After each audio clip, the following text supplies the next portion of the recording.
Activation code required. Access granted. Warning. Evacuation sequence activated.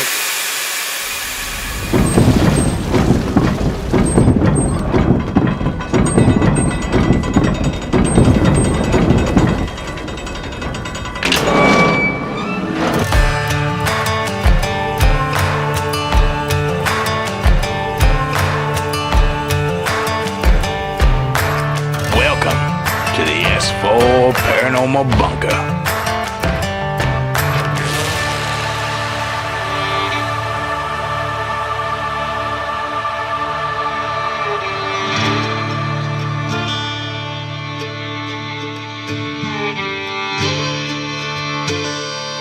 Y'all come on down and join Nikki, Robert, Kayla, and Cole. Wednesdays at 10 p.m. Pacific Standard Time. Sit with us as we traverse the portals of the universe. Let loose the secrets of the cryptids. Make haste with the truth of conspiracy. And explore the hauntings of our world. And once again, welcome to the S4 Paranormal Bunker.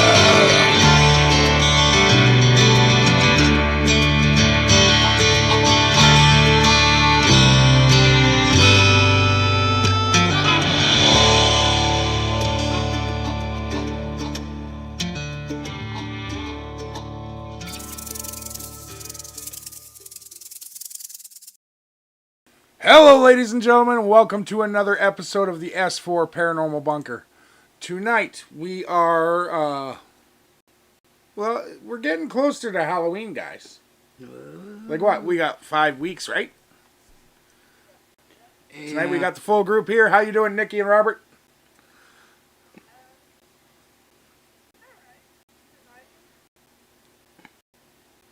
I don't know if Robert's there.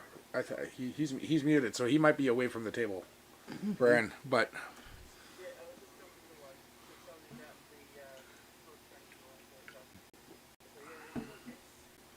Hi, wife. Oh. No. We don't ever get to talk to people.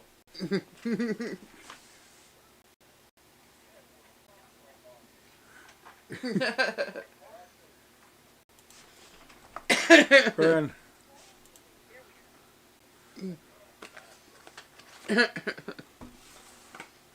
Well. Yep. Okay.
Okay.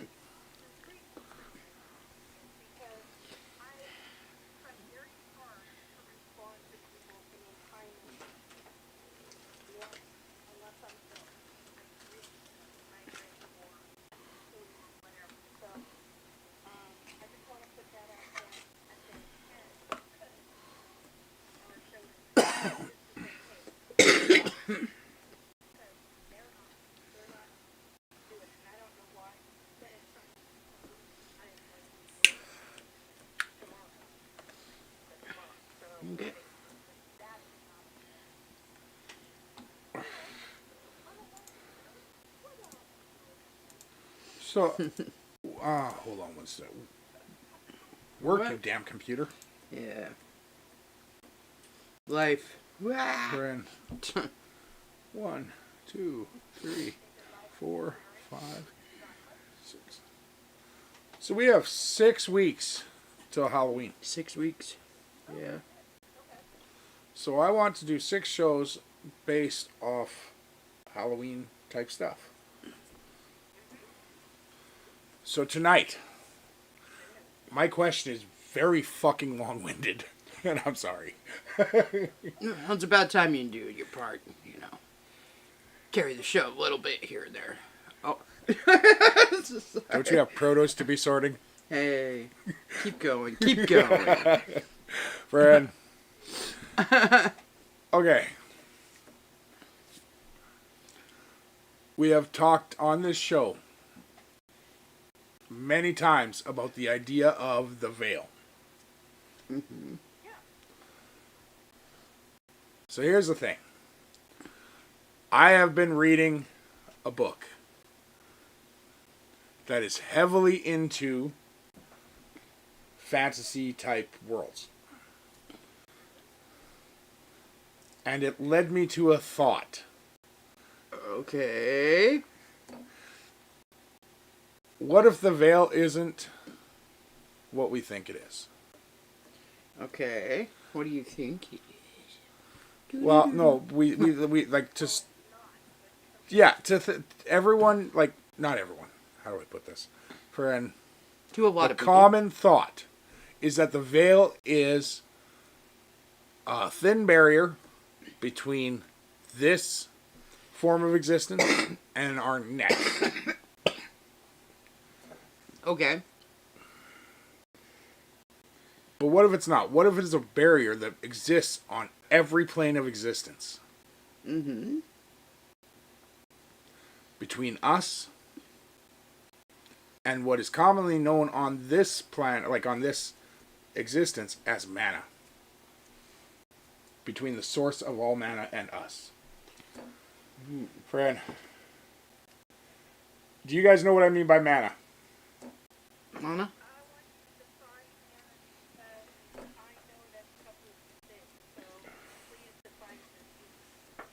So, what I would consider mana, number one, the end all be all, is the source of anything magical, not explained by science. And even some things that are honestly explained by science, because there are some things that are explained by science, but there's still parts of them we don't understand. Okay. Friend, it can also, there's a lot of words for it. The Polynesians, here's my main thought with the idea of mana. The problem is the Polynesians called it mana. So did the Finnish Vikings. The Norse. Yeah.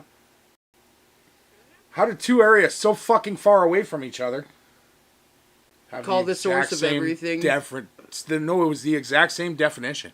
Yeah, that's what I'm saying. Like, their source was the same thing. On other continents, it was called different things. Friend, it in the Asian areas, not the islands of Polynesia, but the mainland Asian areas, would have called it chi. Yeah. Your life source, or your... Okay. Friend,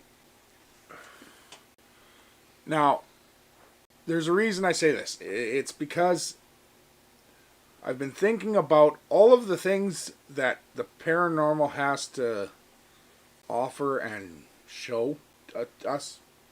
Mm-hmm. And a lot of it is like the Fae and their realm, who I don't believe stick around as much as we would like, or we like, in order for us to actually view them as a non-paranormal, they don't stick around long enough to actually be seen all the time. By your common person? Yes. Friend. Then we have all these different mythical creatures, paranormal creatures, and cryptids, and everything. Now, I am not lumping aliens because I truly believe that most of them, if not all of what we consider an alien, are still from this plane of existence. Just a different planetary system. Just a different planetary system. Plane. Okay. So what you're talking is entities from other planes of existence. And not just that, but like, we have so many stories back in our history that we believe are mythological stories, but what if they're not? Well, what if they are points in time when something opened a rift between two planes of existence? Because we have so many stories of, like, magic users, like actual magic users. Not just witches and wizards, but like Merlin and Morgana le Fay. Uh-huh. Friend, those two, according to Arthurian legend, did things that are not fucking possible. Well, there's a lot of people through history or through mythology of history that have done things that are completely impossible as far as we can think of it. But if you look at the actual story of those two, mm-hmm. It wasn't done often. Yeah. So here's my question. Do you think it's possible that the veil is a veil between us and the source of mana within the world? Like the source of our spiritual energy?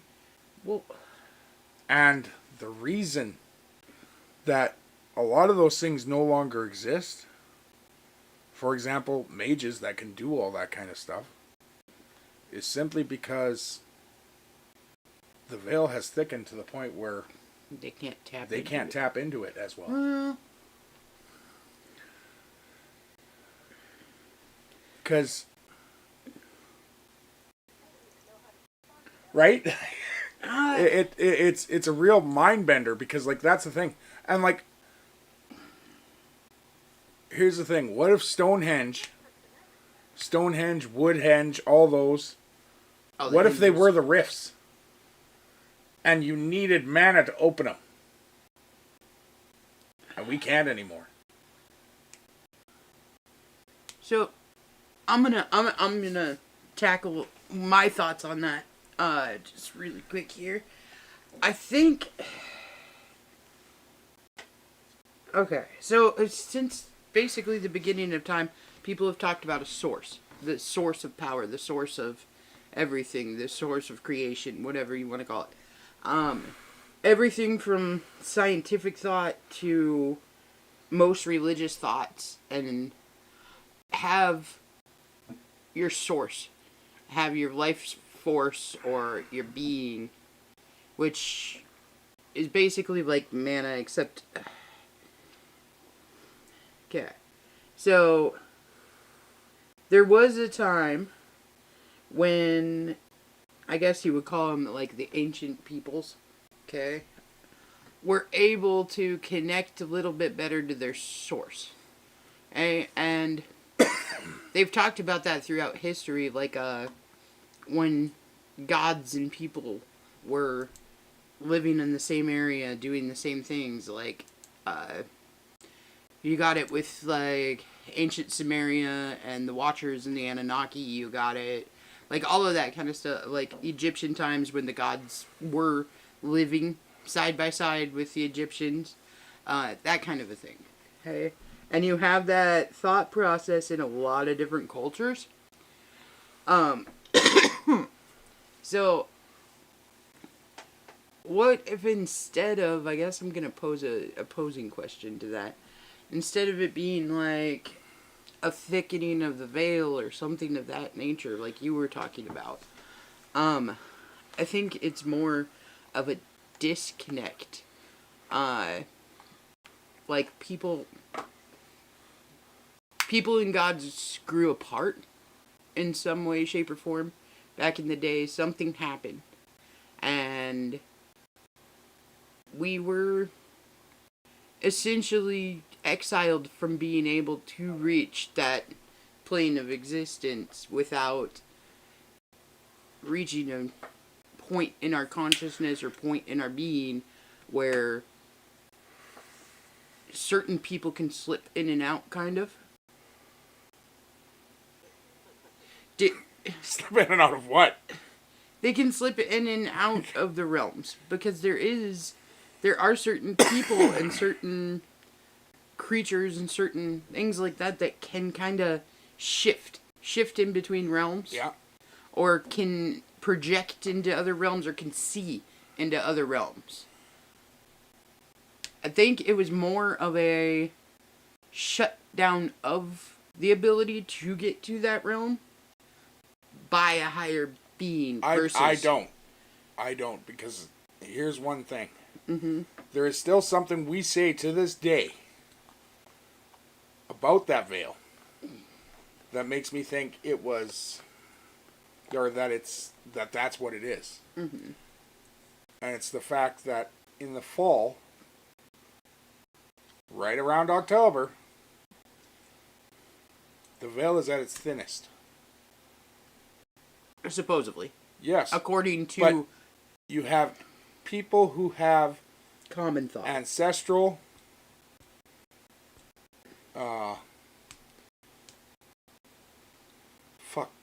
genealogical connections to past wizards, witches, mages, Mm-hmm. however you want to put it, Mm-hmm.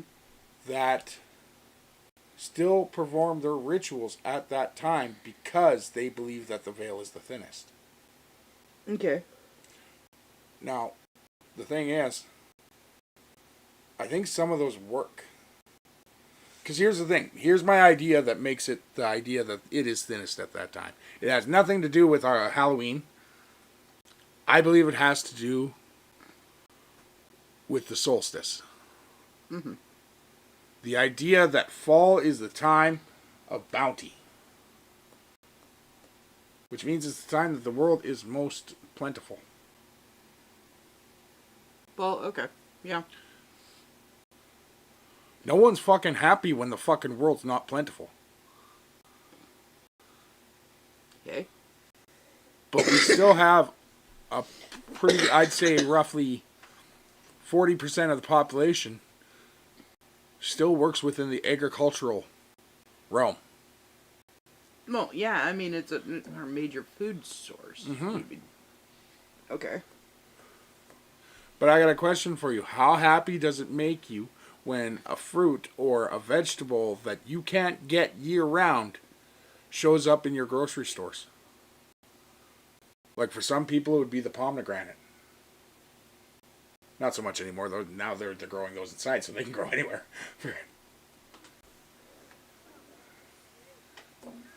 Yeah. Yeah, you're talking seasonal. Mm-hmm. Yeah. Well, and I mean, we still do that with, like, modern day stuff that wouldn't even necessarily be, like, just produce related. But, like, for instance, pumpkin pie spice creamers and stuff like that. And, what is that other one? It's like, peppermint something. Peppermint mocha. Mocha creamers and even stuff. beyond that, me and Kayla today saw we saw 3-foot gourds. Yeah, they were gigantic. They It was probably awesome. weighed, like, what, 30 At least pounds? 30-pound gourd. Like, giant gourds. And I realized something while we were driving past them. That is the most, useless growth that you can make. Like, there is nothing you can grow in the earth that is more useless than that. Than a giant gourd. Yeah. Well, actually, some of them taste good.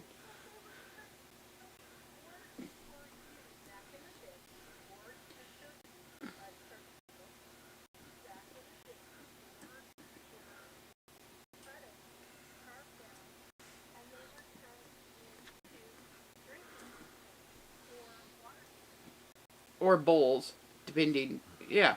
But also, one thing that a lot of people don't think about from the gourd, okay, is they were made into musical instruments. There is a lot of them that were made into musical instruments for certain tribes in certain places. You can dry out gourds and make them into shakers and all kinds of stuff. I appreciate all that, but it is 2025, ladies, and Kayla's family has been buying gourds for the last 18 years. Yeah. And do you know what happens to them?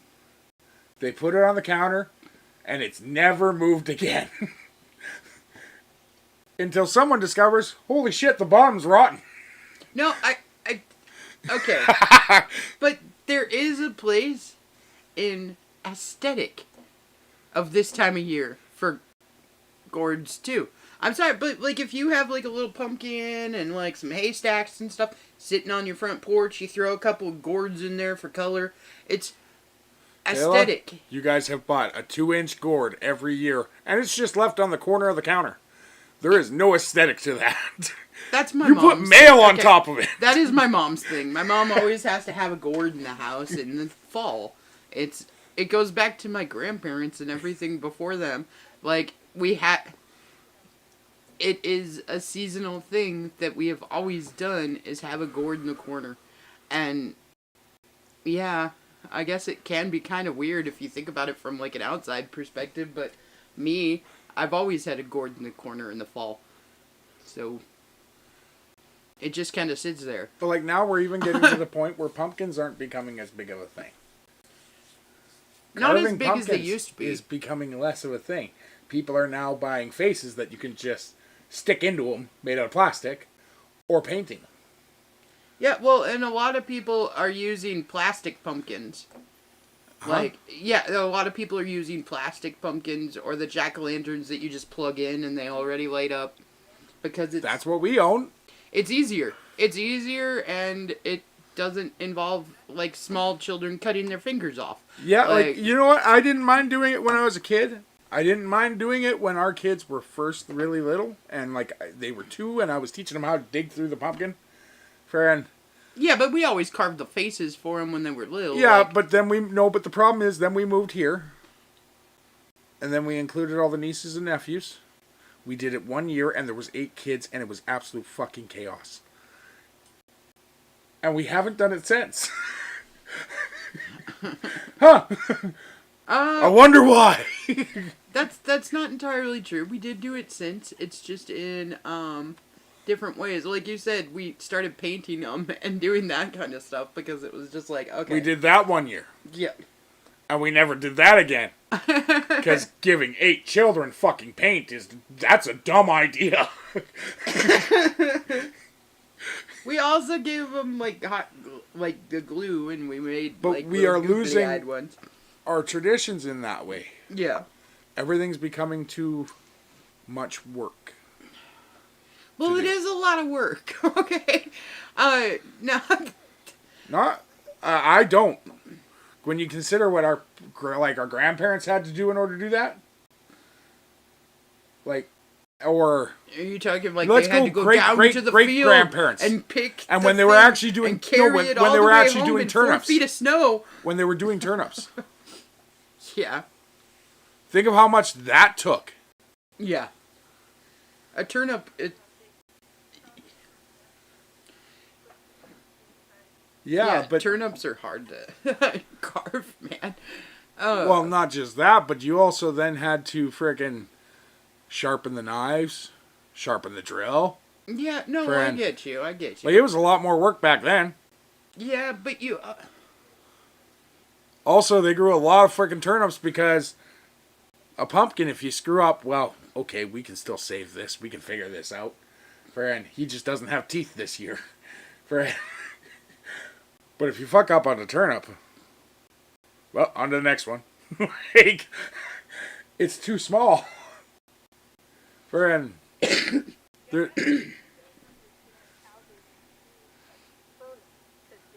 Because they were plentiful. because they were hardy. They were the easiest thing to grow. Yeah. Absolutely. That was an Okay. afterthought.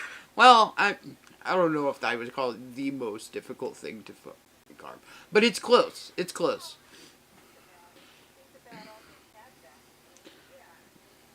Because, I mean, there are certain root vegetables that I could be like, oh god, that would be so much harder. There was that like one kid. jicama or something.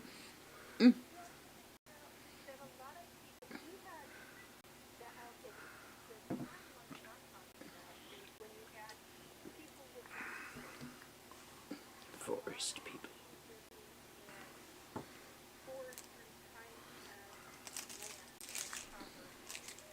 Mm-hmm.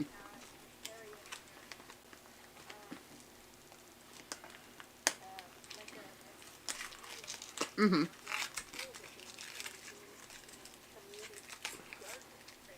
Yeah. So,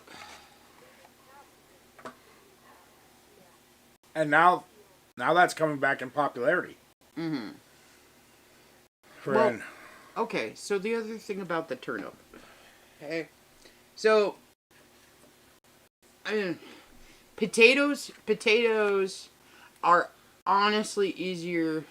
They aren't easier to grow, but they're just as plentiful as a turnip. Okay, the feel of a potato could be. However, a potato tastes better than a turnip does. Like, as far as different uses that you can make it into and different things like that. Okay? So, Talk to an Irishman in the late 1800s. no, He'll disagree. that's why I'm completely. saying, okay? I think part of the whole turnip thing, too, part of the reason for picking turnips to do this with, part of the reason for all of that is, okay, I am not a big pumpkin fan. Like, at all. Like, the taste of pumpkin, I could do or do without. It doesn't matter, right? However, every fall, I still eat pumpkin. Okay? Just because it's there, it's a fall item, it's part of this. You know what I mean?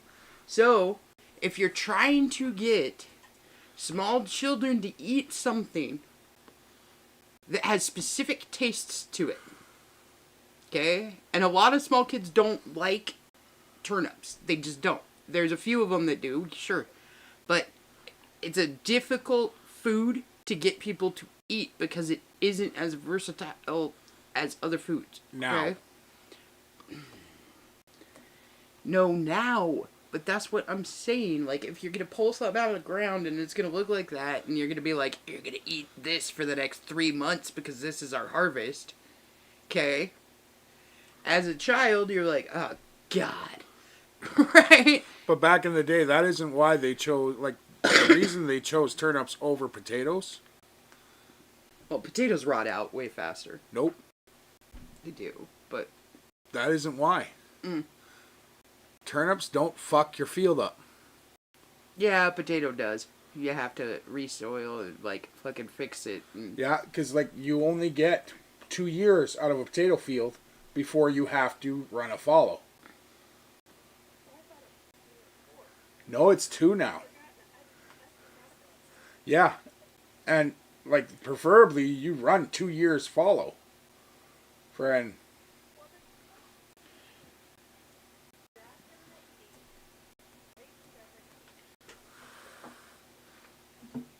Of the 1900s? Okay, I'm sorry. Yes.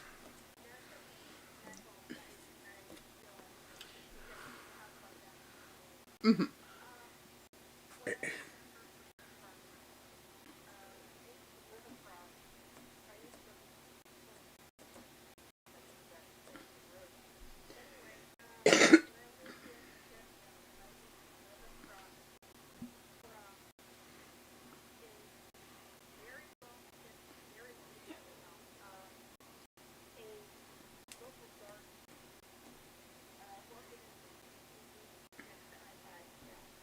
Mm-hmm.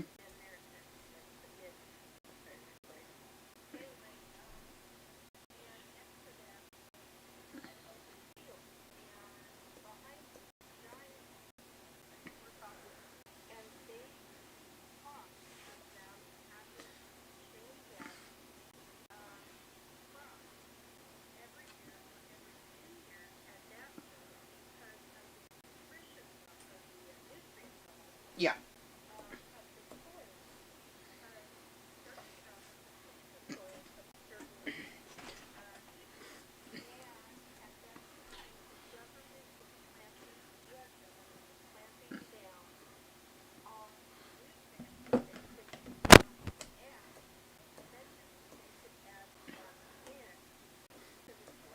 Mm-hmm.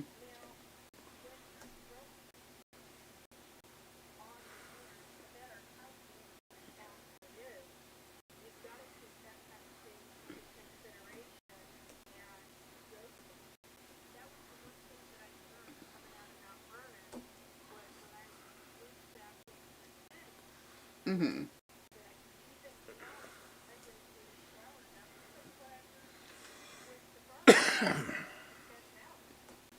Right. Well, it's just like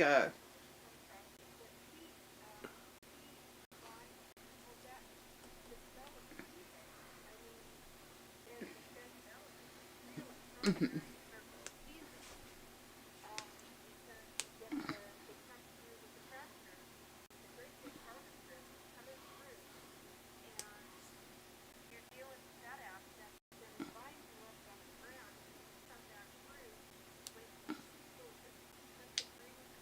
Yeah. Mm-hmm. Yeah.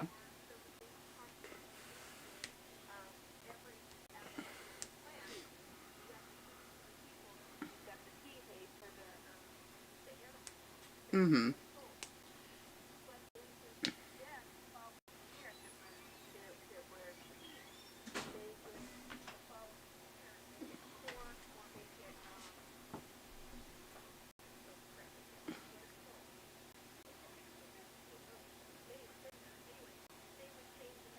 Mm-hmm.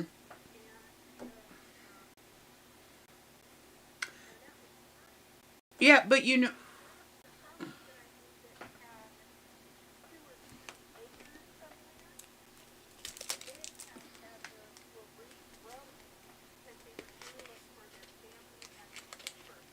Mm-hmm. Yeah. Well, yeah.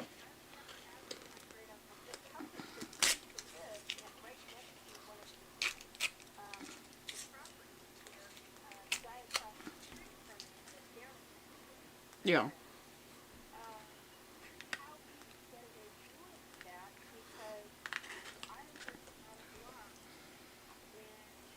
Mm-hmm.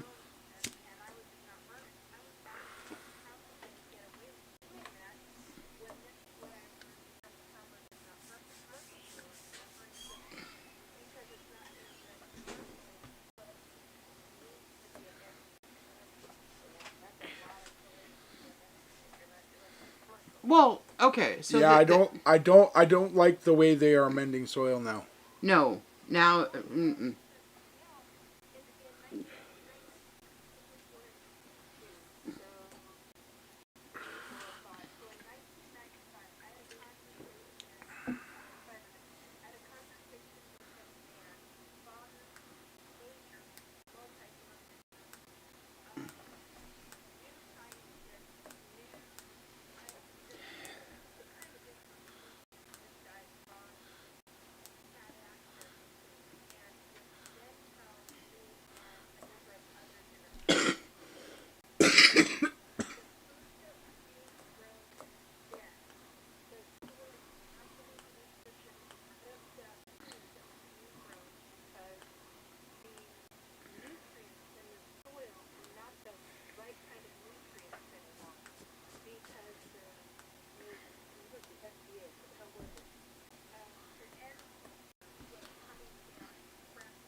Okay. Yeah, there's a few. There,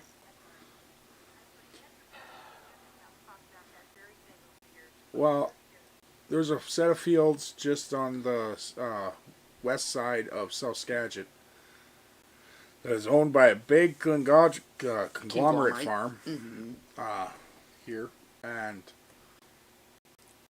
they're bleaching the fields. Mm-hmm. They have to. No, sometimes you have to kill it out Because they started growing kale. So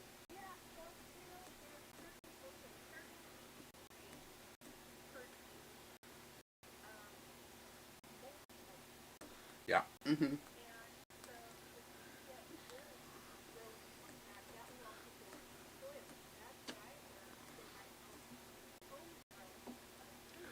Mm-hmm.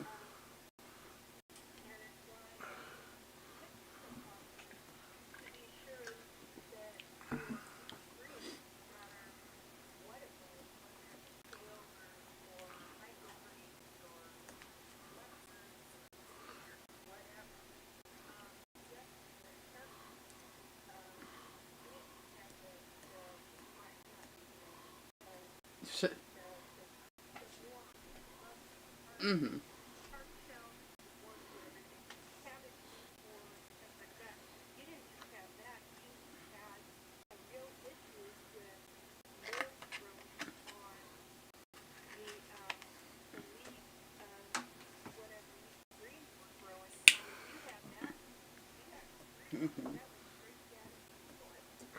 No.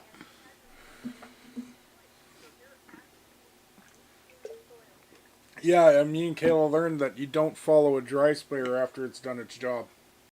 Ugh. Especially with the windows open. Yeah. That hurts so bad.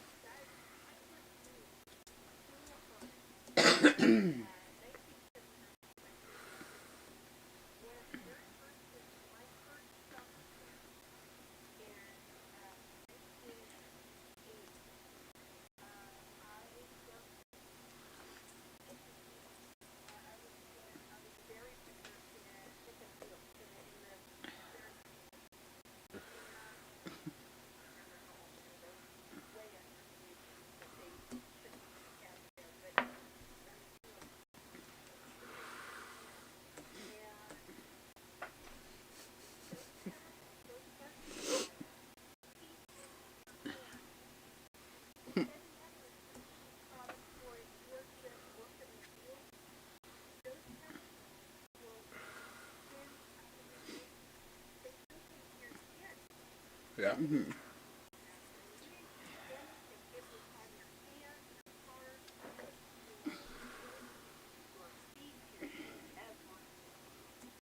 Okay, but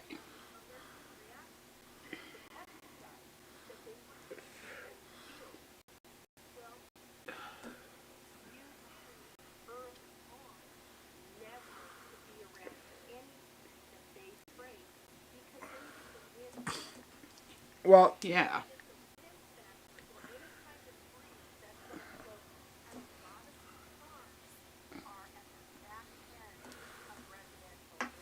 Mm-hmm.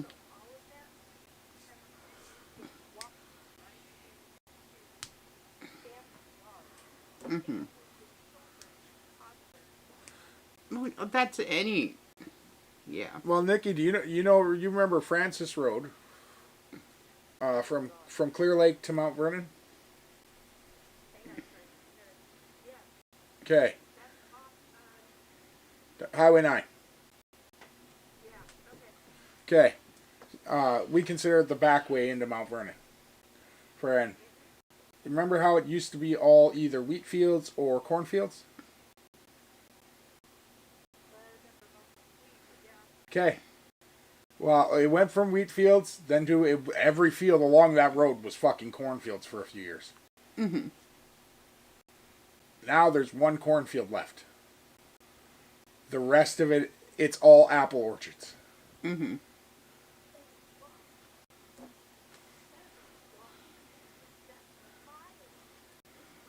Mm-hmm. This is...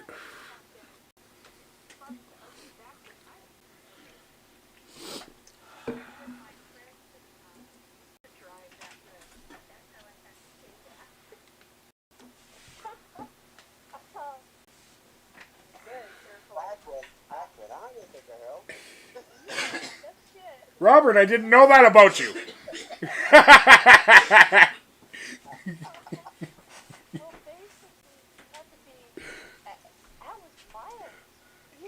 Yeah. Do you want to know what's funny about that? When I first moved here, Kayla told me this was a farming community. It is a farming community. It's thought, not a farming in the saw same it, way that you when I first guys in saw it, I was Alberta like, have farming. Okay. But So one guy owns everything? And she's like, well, no. I'm like, huh. Because, so John went to Canada a few weeks ago. And he went out with my dad. They were going to our farm in Saskatchewan. And they were just leaving the Drumheller Valley. And they saw a field. And John asked Grandpa, do you know who owns that field? Oh, yeah, that's Craig Russell. About 20 minutes later, friend John's like, that one has buffalo. Who owns that field? Craig Russell. This is still his farm. And John's like, what the fuck? yeah, okay. So it's kind of like the difference between Washington and Montana farming or Wyoming farming, where you have, here we have like you got 60-acre parcel. You know what I mean? But there you have 50,000. over 50,000 acres. Like that yeah. But when you guys bring up like the soil and the different contents of that and like having to regenerate soils and everything, what a lot of people didn't understand is this is not a new thing. Not by any means. Okay, so all the way back from the time that we started planting, Bleaching is new. bleaching is new. Yes. Okay, and through each reiteration of it is going to have different sources that they use based on their own technologies and based on their own... So it's going to be different, always. And it's going to be evolving, always.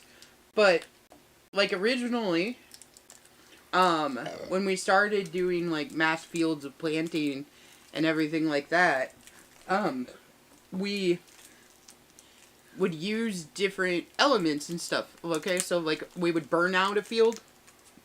There was a lot of burning where you would burn something and then you'd leave it for a couple of seasons and then you'd go back until... That's what you guys do down there?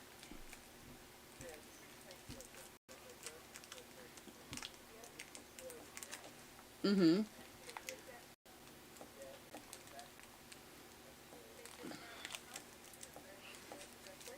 Mm-hmm. Well, that used to be a huge thing, is burning the fields, because once you burnt them, then the ash and all of that would drip into the fields, and it would and then a couple of seasons later, you'd be able to plant in those fields, and they'd be revitalized and reneutralized. I think California doesn't do that anymore. So, the other thing that a lot of, like, coastal nations and stuff did, because, and this one I know is because we used to make a huge garden every year. Like, that entire back area by the fence used to be this big garden.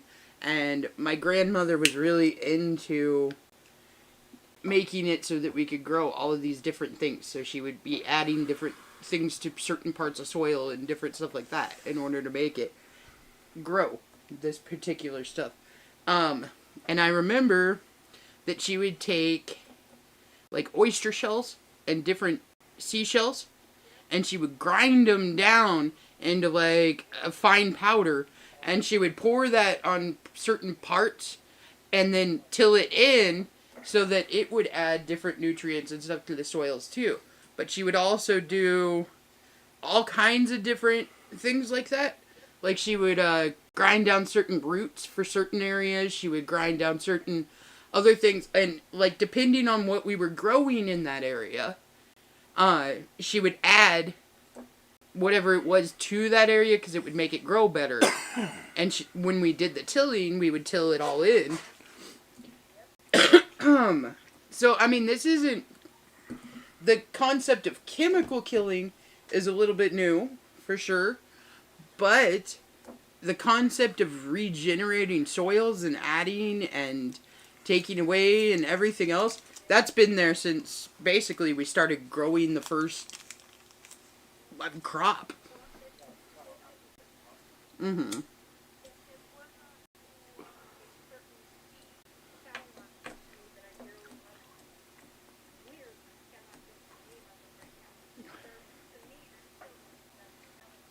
Hellman?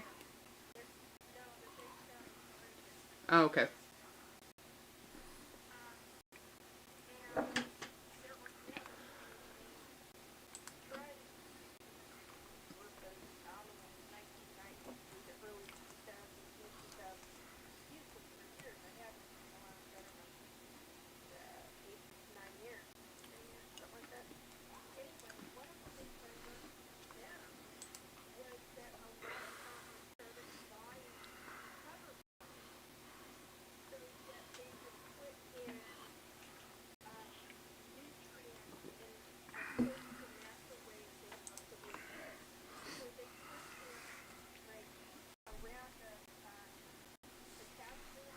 Mm-hmm.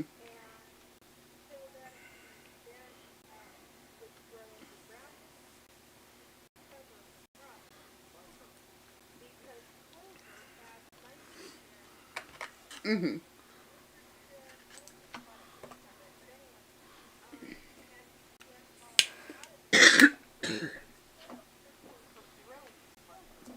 Mm-hmm.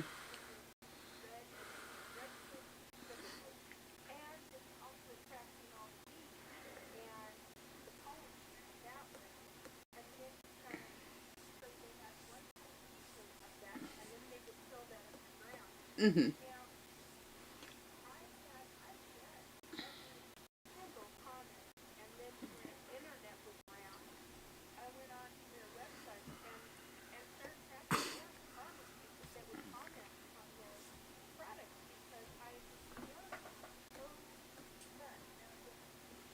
Mm-hmm.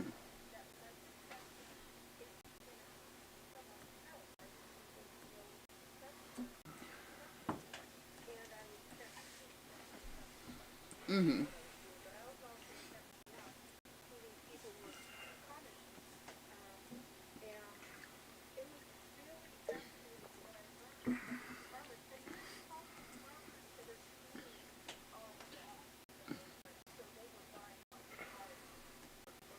Yeah.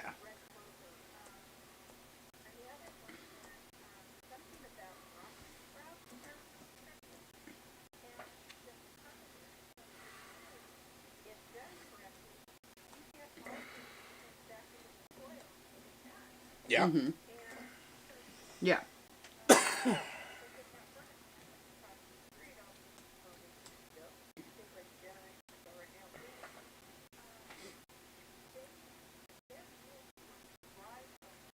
Yeah.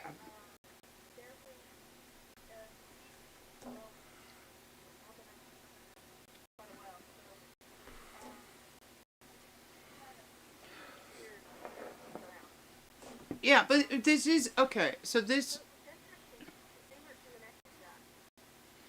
is also, yeah, but if you, okay, so the thing is we're a consumer species. Okay? We want what we want when we want it. And the problem is that it used to be that you could wait 2-3 years before another crop of something came in, because of the way the growing patterns and seasons were. Okay? So like it used to be that you could only get, like, let's say Brussels sprouts, like every 2 years they'd be available for consumer product. That wouldn't hurt my feelings. Stuff like that. Okay? So that used to be the way that worked, is we would morph with the seasons. But now we want our options all the time. We want those things all the time. So in order to do that, we went to hot housing, we went to different nutrient adding and everything else that we didn't have before, because that it used to be that it had to be a whole another year of this crop growing before we could grow this again, that kind of stuff. Okay? Which is why canning and pickling, like way back in the day when everybody canned and pickled, it wasn't 100% for the preservation of it, like as just, oh, okay, I can use this for the next season. It was, now I can use this all the way through until they regrow this item. Okay? But with consumerism being the way that it is now, you have to have all these options.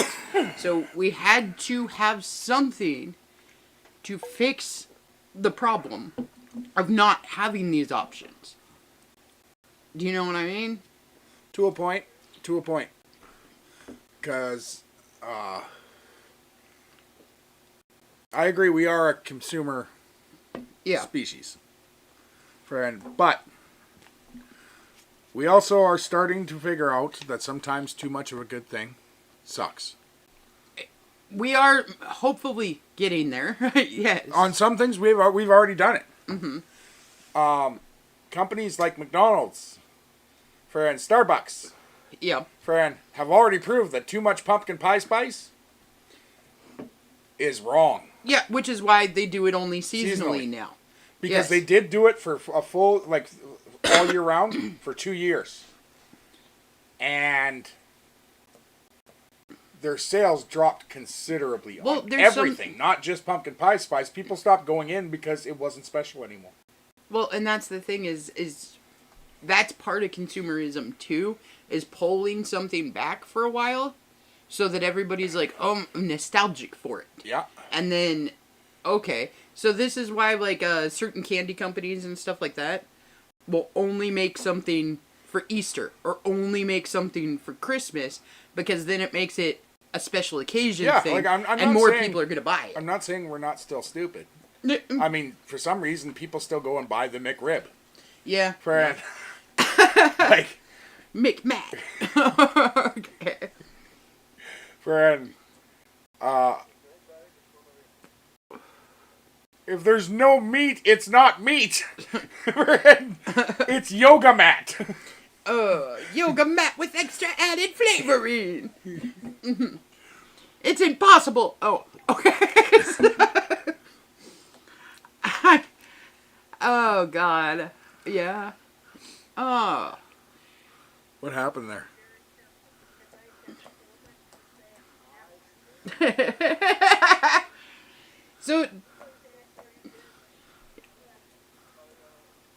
So I know that there's a lot of people out there that are like, okay, you guys have talked about plants for the last 54 minutes. But I was like about 10 minutes ago, I was going to say this is reminding me of Egg Corner on what is it? Q91. Yeah. Friend, Drumheller Radio. Agricultural time. So all right, now that we've talked almost an hour about the agricultural side of it, now's the time for Paul. I think now it's the time for Paul Harvey. Harvey. This is the rest of the story. Oh my God. That always followed that segment on the radio station. Every day. Awesome. I loved it. Yeah. I actually bought his full, I got his full story collection on CD. Huh. Yeah. Friend. Because for the intro, I originally wanted to do his voice, and I could never get it down. It's a hard one. It's a hard one. Friend, I can't do his voice either. Okay, honestly, if I got to pick, like, any famous person to do our intro, it would be David Attenborough. I would love that. He'd be like, so today on... It'd be great. I actually think...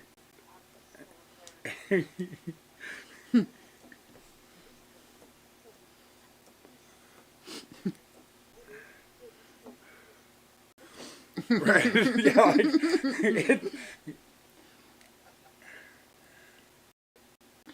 There are so many voices I wanted to try and imitate for the intro over the years.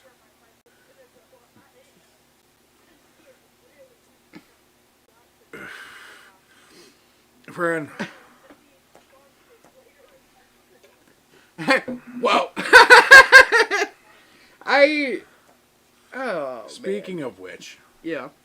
friend, just a quick word from our non-sponsor, Bounty, the Quicker Picker-Upper. Friend, they're not a sponsor yet, but they are the Quicker Picker-Upper, and I'm out of them, so if they want to sponsor us, I'm welcome to it. Like, we ran out of...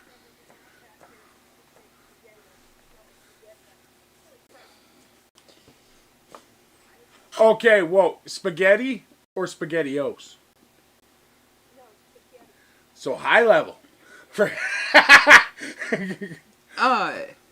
yeah.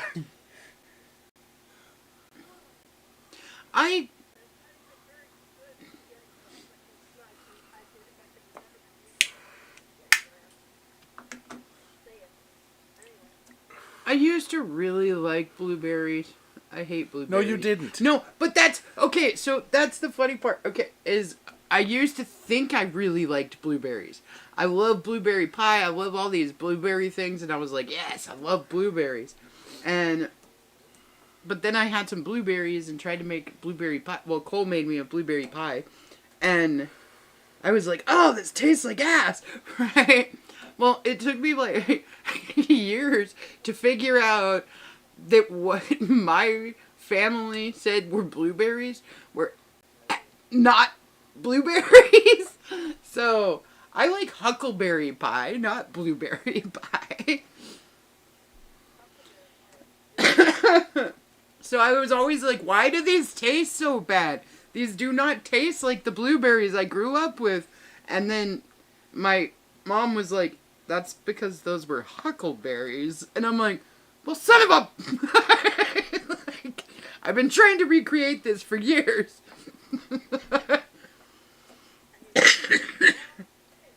Right? And then wondering why it doesn't taste right. Jeez. Say it again. Which one is it? A huckleberry. Okay. Okay. I am going to remember that. Mm-hmm. Well, we used to grow them in the backyard. We used to grow bushes and and we used to go down to the fields and we would pick and pick and pick, and I always thought we were picking blueberries, and I'm just dumb. I was like, dude, these are totally different freaking plants. I will eat almost any berry as long as I don't have to fucking pick it. I love picking berries. I fucking hate it. I like going to the U-Picks and just picking like whole things of berries. Yeah. You spend the whole day out there.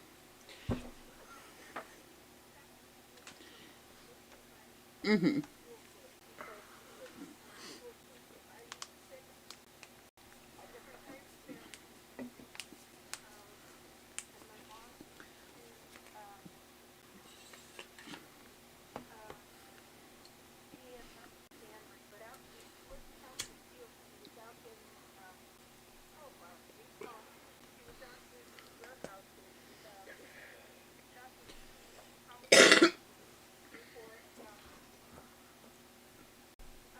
Pickled.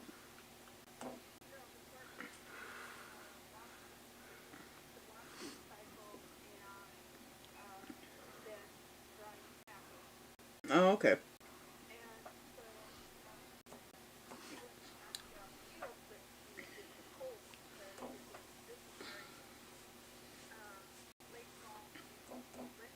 Mm-hmm.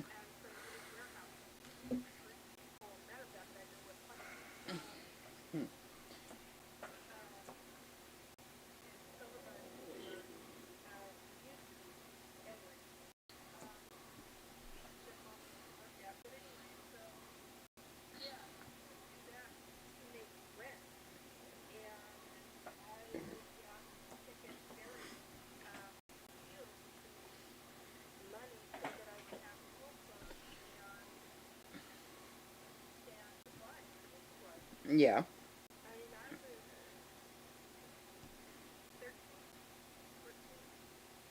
Mm-hmm. Okay.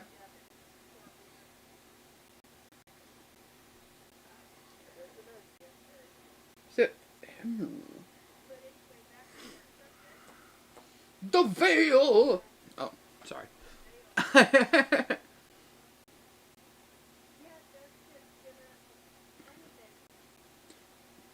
Mm.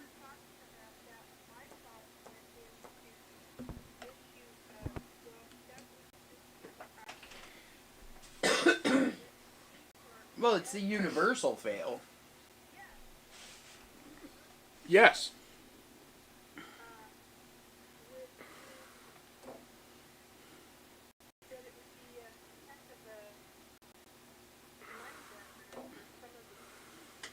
Well, Yeah. Like, and, like, everything, I don't know, like, if you take into the fact that we run, throughout all of our history, everything has a lead back to the fact that we have visited other realms. Because think about Arthurian legend. yeah. That is the term. They don't use kingdom, but it's realm. Yes. Realm. Friend, Sorry. Yeah. friend. So what if there is an area, like a different realm, that actually has dragons, fairies, Well, there is. elves, No. but in plenty? Yeah. Like, Well, okay. well-known fact. Like, I mean a different realm where they are, where you can come across a dragon's cave Yeah. and never be seen again. Yeah. Well, okay, so. No, but like, but what if there is another realm where, like, all of those things? So Exist. the main thing I've noticed with fantasy Infinity. books, because of magic being readily available within the area, Yeah. scientific discoveries are stunted. Okay. Okay. Now, that's yes and no. Stunted. Yeah. Because there's no need for them. Okay. I mean, if you have healing magic, there's no need for medical discoveries. Friend, if you can throw a fireball, well, what's the fucking point in a gun? Or the lighter. Or any of that kind of Yeah, stuff. like- Okay. So, this is like my weird thought process on that, okay? Is as society evolves, okay, we choose our paths. Okay. So on different planets within our system, okay, not within our direct solar system, but within when I'm saying this, I'm saying basically our universe, our version of universe, okay? So on different planetary systems, different things like this, well, you choose your path. So you either go technology or you go spiritual. Okay? And lots of cultures that went technology based lost a lot of the spirituality that went with it. Like, the magic, I guess you would say, that went with that. Okay? Where a lot of other cultures went more spiritual based, went more magic based, went more chi, mana, all this stuff based. And they evolved, but on a totally different level. Because there's technological advancements and there's spiritual advancements. Okay? But one kind of eats up the other one, is what I've noticed, is that when a society is highly technologically advanced, they usually are very, very spiritually stunted. Where another society can be spiritually advanced and they're technologically stunted. Yes. And when we think about, like, the people that actually, throughout our history books and throughout our stories and mythologies and everything, the people who fully advanced were both scientific and spiritual. In order to reach that level of full body advancement, full everything, they had both aspects completely developed. So, so there's something to be said about working technology into spirituality in order to become something more.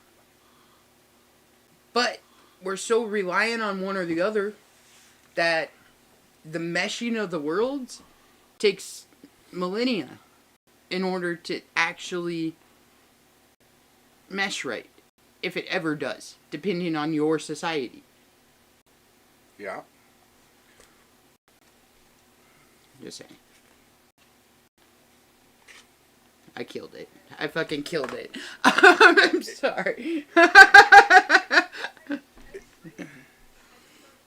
It just doesn't help with the original question. The original question. Because you applied it only to our society. Oh, no, I applied it to all universal societies society. in this universe. Yes, in this universe, not in paralleling or alternate or anything like that.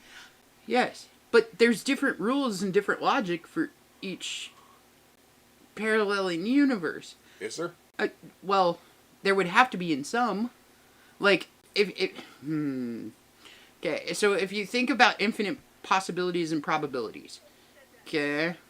So, if you think about the world and multi-universe theory, and you think about it in, like, the fact that we were all on one parallel line at the beginning, right?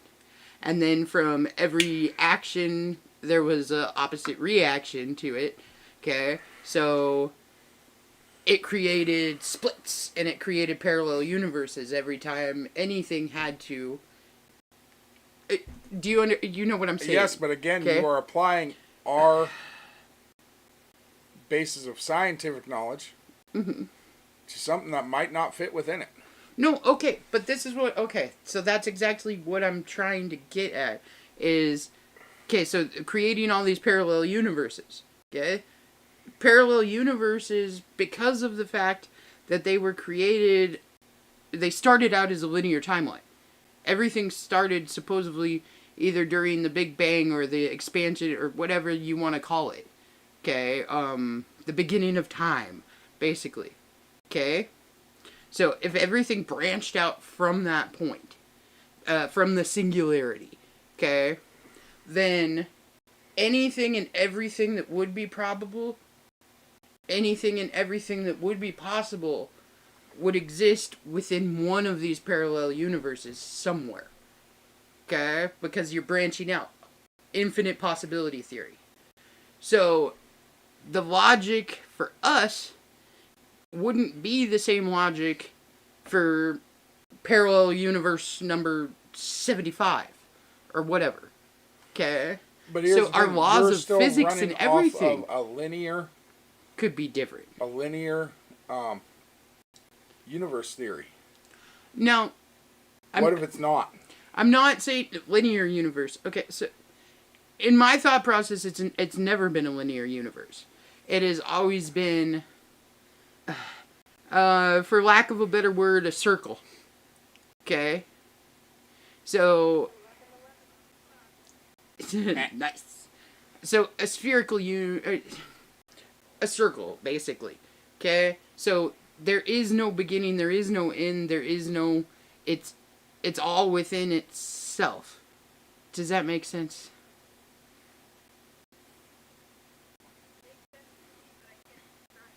Yeah. Okay, so think about like your infinity symbol. Okay? Okay. Your infinity symbol. It's continuous, there is no beginning, there is no end. It's infinite in both directions. It's not infinite in just one. It's infinite in every possible reiteration of direction. Okay? Okay, here's the thing. I could see that. But looking from one direction, it would look like a helix. Mm-hmm. Because there would be multiples. But the idea that every time a decision is made, because there's an opposite reaction, it splits off, I don't agree with that. Well, okay, so, alright. So, within our understanding of physical laws, okay, scientific laws, we'll put it that way, one of the big things is for every action, there's an opposite reaction, okay? So, it's, if somebody's gonna throw something at, the push-pull. Yeah. Okay. Here's the problem. Add spirits into that. Mm-hmm. It falls apart. How does that fall apart? Because it's something left behind. That's not a push-pull. No. It is not something left behind. Hold on. Okay, sorry. Friend. Kayla. Yes. Friend. Scientific does not explain spirits. It can't. But it does. No, it doesn't. It absolutely... Okay, how? Okay. I'm sorry. In my The scientific community says they cannot explain it. Okay. Right? You're taking... Otherwise, it wouldn't be considered a paranormal science. You're taking this as a scientific whole, though. You're taking the opinions of the masses versus... So are you. No, I'm not. I'm taking my own personal opinions on... mixed with the opinions. No, of you're the saying masses. because you started out with what we know. Yeah. Okay. As a scientific point of view. Uh-huh. Sorry. But marital spat.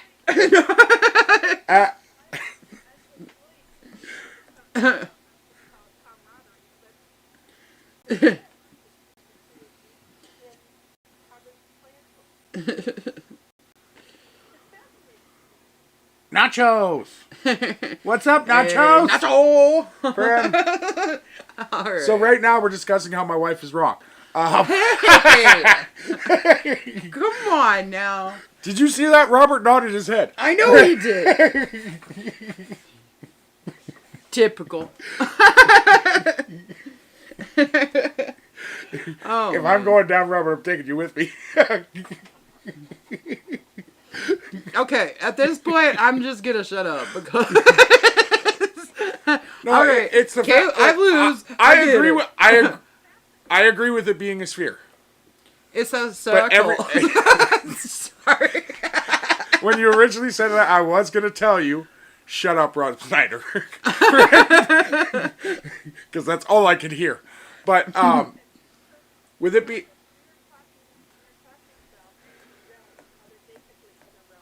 And I do believe in creationism. I believe everything was created at the start. I'm sorry. Okay. Yeah. I don't believe anything breaks off. What? Okay. Whoa. The start from, okay. In almost every religion, everything starts from darkness. In the beginning, there was darkness. Nothing became something. Okay. Yeah. Singularity. Like, God created light. Well, yeah. Friend. So everything started in New Orleans. Jesus. For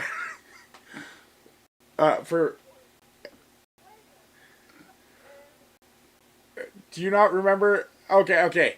A few years ago, when they had a Super Bowl there, right in the middle of Super Bowl, all the lights in the stadium went out. And all the announcers said was, looks like they didn't play the power bill.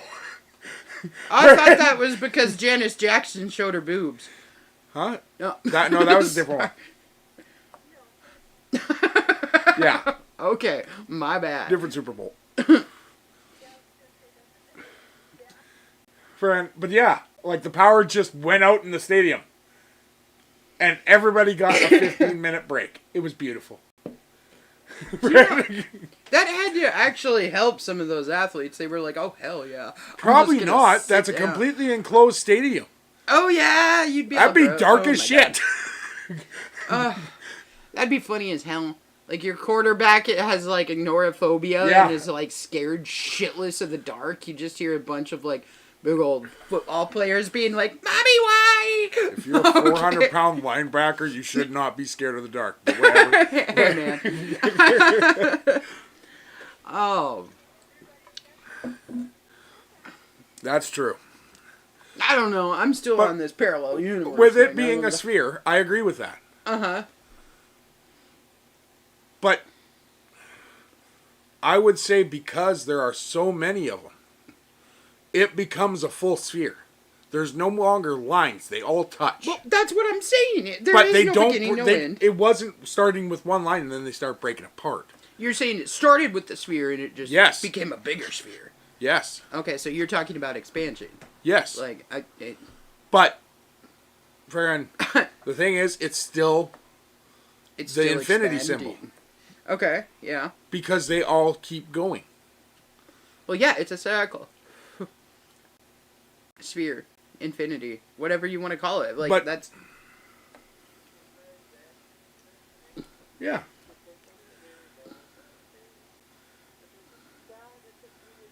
But the way I would look at that is, that one's not copyright anymore. No. That's. I'm pretty sure that's open media now. Friend, Okay, Robert, if this is the sphere that never ends, explain flat earth theory. No.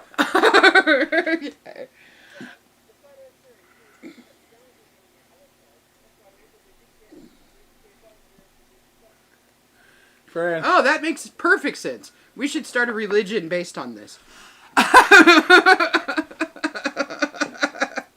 Actually, the flat Earth theory is, you know how like when you fall out of a tree and you hit your head, and your head gets a little flatter.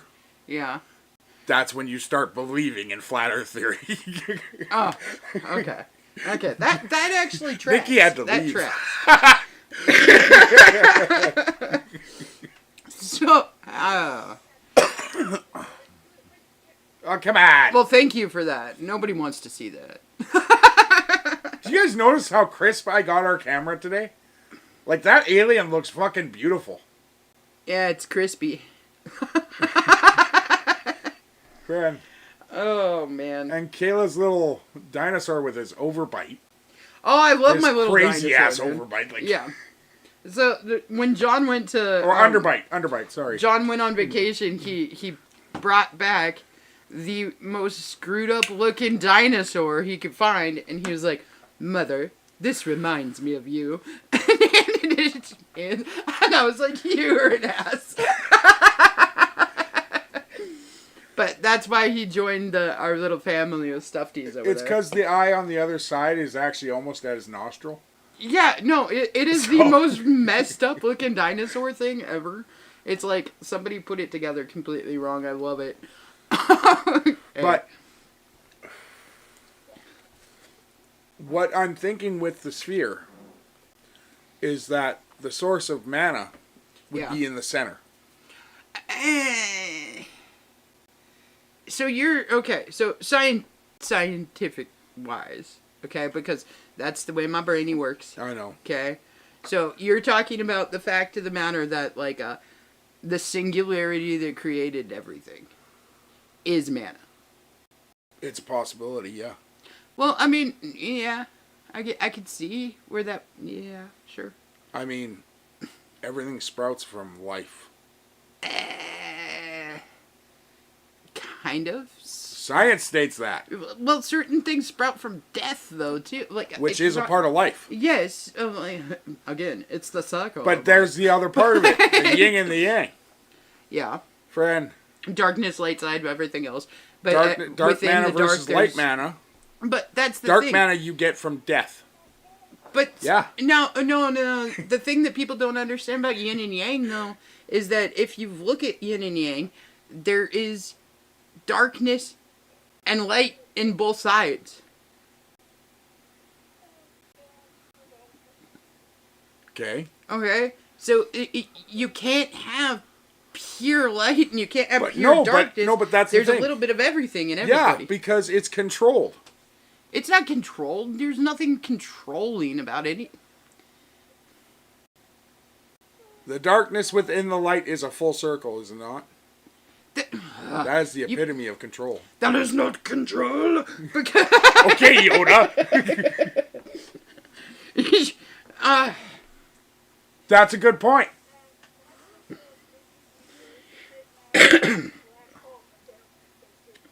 Well, in that case, it would become a white hole. That's right. Well, maybe we were God's wife's spit. No, okay. Yeah, God. Okay. Dude, you're just like... We are the semen of the world. Well, kinda. I mean, if you really think about it, we're all just like particles and matter all squished together into one blobby thing that we call human. So,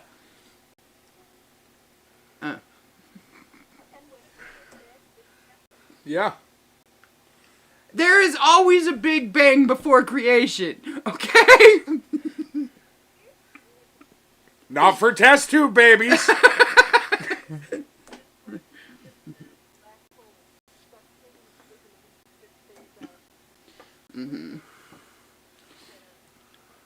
See? The original suck and blow.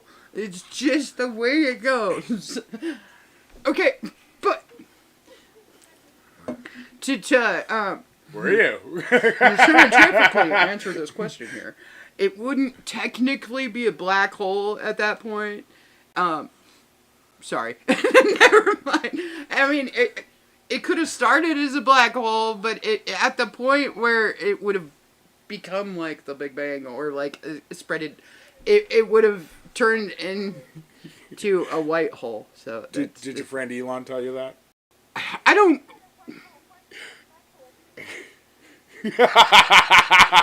Okay, whoa. Kayla won't go near a black hole. She's racist. Whoa, I am an equal opportunity studier. I study both sides of the holes, okay? And yes, not just... this is both. Like, we talk about the paranormal. We talk about pretty much anything we want. But there is a lot of campfire in between, is the way I'd put it. Timber. We like to... Yeah. Like, we're the guys who are sitting in chairs watching the house burn to the ground. Friend. That looks about a marshmallow fire now. Okay. So, oh, God. Friend. You got me started. You got me started, okay? I'm just saying. Friend. But no, like, I'm thinking that in the center of this circle, in the center of the known universe... In the center of creation... No, of all universes, okay. in the center of creation, whoa. would be the source of mana. But there has to be a veil around it. No, okay, so if you think of planetary systems, your crusting systems and everything. Okay, so you got like your inside, your iron usually, like in our case, whatever, right? And then you got your mantle. How the fuck did you go from sphere to planet? Because what you were talking about is putting a fucking restriction around it. So what I'm saying is that, like, okay, so if we have this universe here, but it was created by the singularity that's in the middle, so therefore mana or whatever it is that you're, right? So then you would have your veil around that, so that would be like your mantle. You understand what I'm saying, right? Veils with unveil. Never mind. Fuck it, Jesus. I'm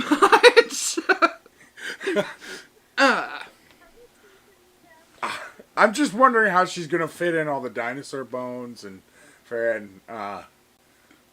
the things that everyone dug up and thought were bombs, but they were actually just septic tanks. Oh God. Like, okay. Okay. All right. Haha.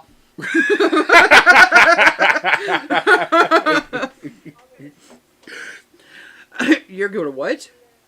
I think I heard that wrong. What did you hear? All I heard was him saying, I'm going to take it in the bum. And I'm like, no. What, Robert?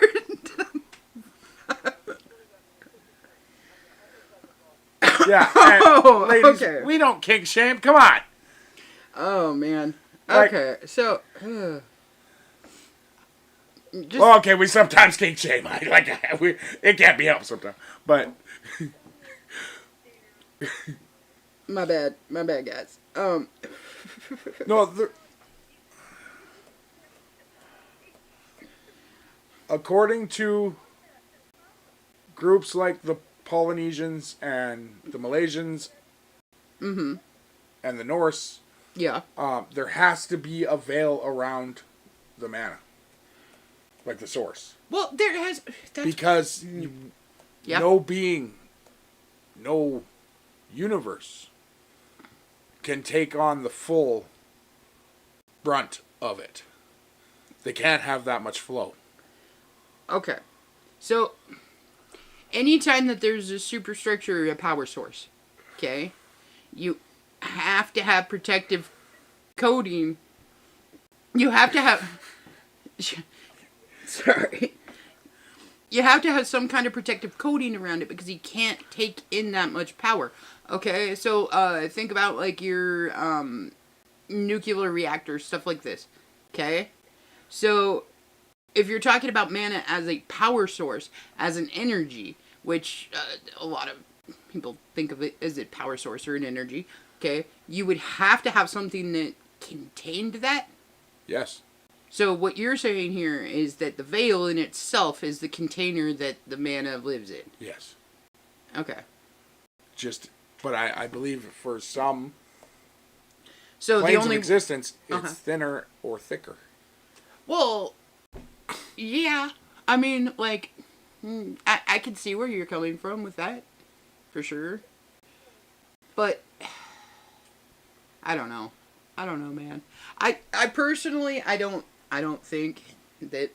In my mind, I just don't see it. I just don't. Okay, Han Solo. Friend. Friend.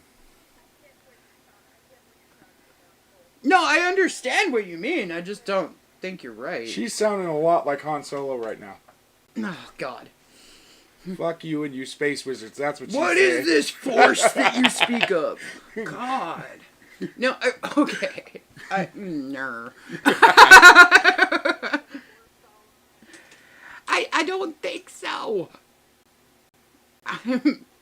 Okay.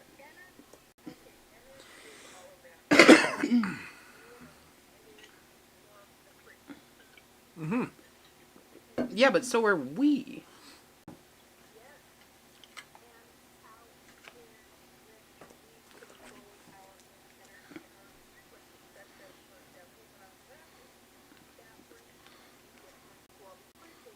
Mm-hmm.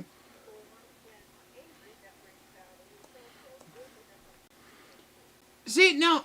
The thing is, this fits in a lot of different areas. If you think of cosmic consciousness, for an area that only certain individuals can easily Tap into. Where there is a wealth of knowledge that isn't just our own.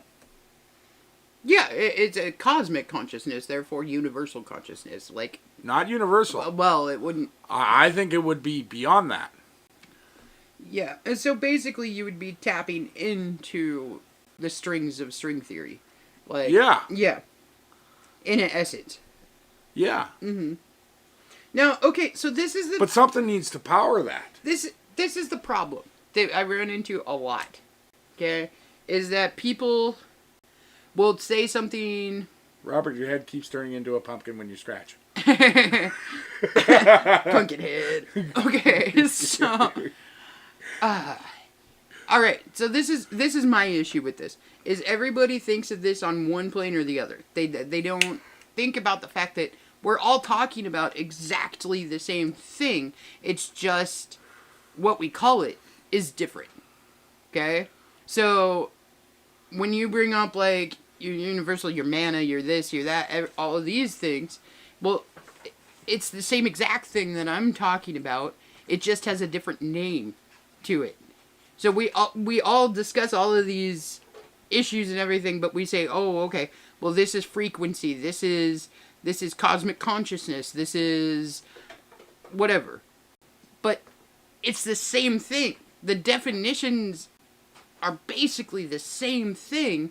It's just from a different perspective. You know? Yes, but what I'm saying is I am taking a part of it Uh-huh. and adjusting a different theory that the world has based on a particular area of our timeline, Uh-huh. namely the fall solstice, and making them work together in a way, fitting the pieces together. Well, yeah, and I mean that's what everybody's been trying to do for years is figure out. Okay. Bye. But this is something that I'm saying is that everybody is trying to describe the same shit. They're just not able to pull the same words for it. Like, where's your veil? oh God, I haven't worn a veil in years.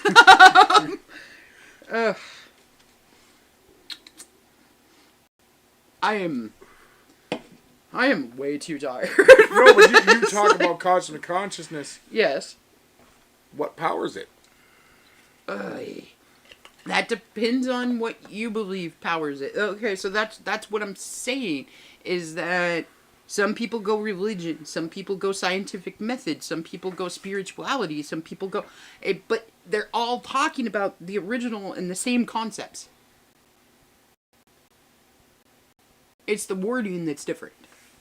It's like the difference between you saying that there's Bigfoot or you saying that there's a Yeti. They're talking about the same basic thing with a different name on it.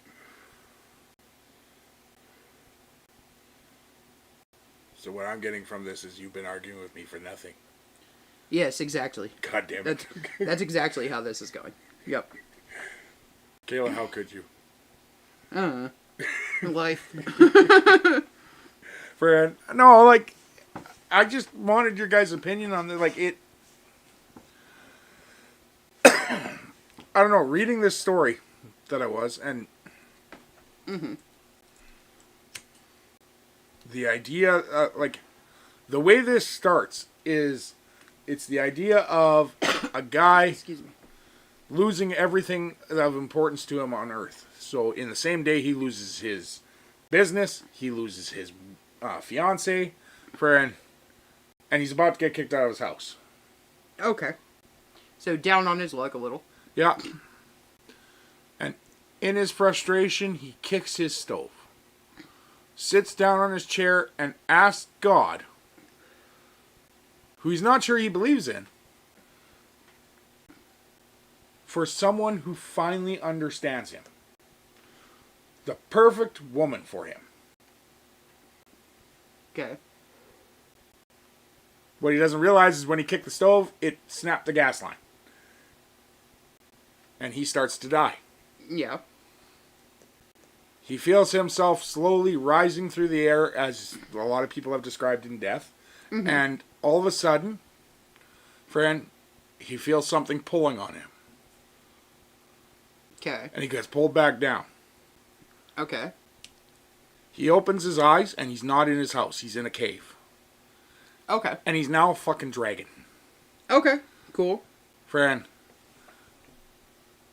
With his dragon dad in the same thing, and a necromancer who brought him back using dark mana. Ah, okay. Friend. And then he goes through all these adventures throughout it, and ends up being in a different world called the Ten Kingdoms. Now, Okay. this author made me laugh numerous times. Because instead of using like Stonehenge as portals and shit, that would make a little bit more sense. He used stargates. Right? Okay, he that makes made sense. magical stargates. That makes sense. Right? Magical stargates. That went to different realms instead of different like areas in our universe. Yeah. Right? Yeah. Like, it's a really good story, but it really made me wonder about some of the stuff we talk about. And, like... It opened up your curiosities. Yeah, because everything in our lives is supposed to work together. No, if you look at the basics of our world. Yes. Plants feed animals. Okay, you're talking about the circle again. Yeah, The whole like circle of life everything and everything works well together. Yeah. Friend. Even parasites. Mm-hmm. Friend. Which we are. But we have our own purpose. You're a parasite. Nikki, you're muted. So, the universe. yeah, I mean, human beings are technically a parasite. Well, just like, really, if you think about it, pretty much any living creature is technically a parasite. But... No, not so much. They have to suck energies and different things Yes, but of... okay. So, therefore, a parasite. Every other animal has a purpose in and of themselves. We have advanced beyond our purpose. No. Yes. We just don't know what our purpose is yet. Okay, so... I don't think so. I think we've went beyond it. I don't think we've gone beyond a purpose. Are we not killing our planet? That's not the same thing as a purpose. Well, no, but are we not killing our planet? Well, supposedly. But maybe we're just taking that off here and regenerating, you know? Like, I mean...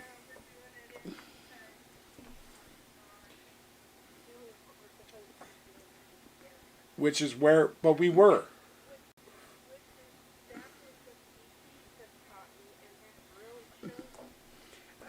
But would you not agree, Nikki, that in the time of Mesopotamia, we were? I would disagree. But at some point between then and let's say Egypt, we went to shit. You think after?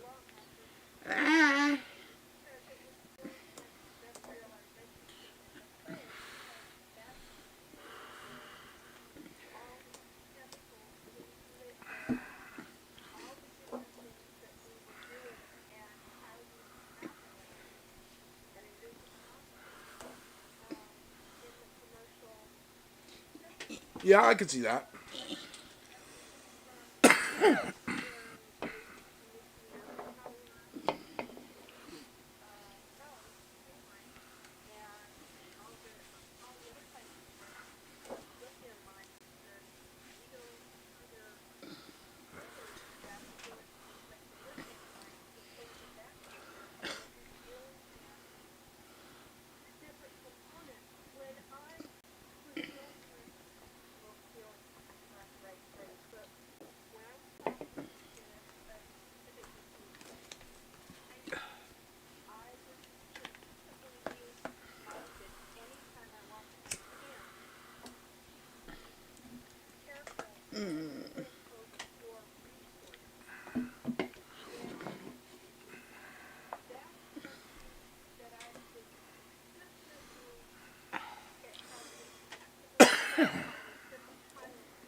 And that's... Yeah, well... But, Nikki, that's what I mean by us being a parasite. Before the age of industrialization, we were a symbiote. We could not survive without this world. Right? Yeah, okay. At that point in time. Mm-hmm. Yeah. Okay. But in our physical forms,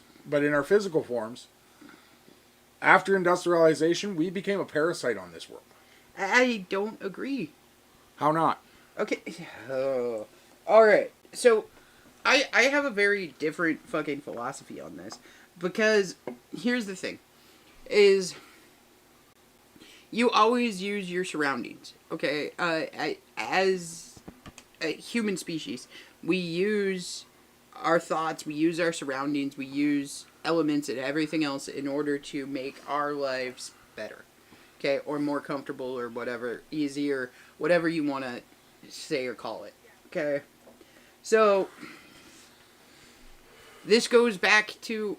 Okay, this is ridiculous, but this goes back to the whole circle spherical thing. Is the fact that we are evolving. Right now, we're evolving in a more scientific way than we are a spiritual way. Okay? So we're using X amount of resources in order to create outcomes. Okay? But this happens. Okay, so it's a continuous process of happening. So eventually we will get to the point where we're all like, oh my god, we completely screwed up everything and everything else. Okay? Which will push us then into a more spiritual realm and will cause a duality is what's going to end up happening. So in the... Well... Yeah, you can't guarantee that. Okay. So this goes...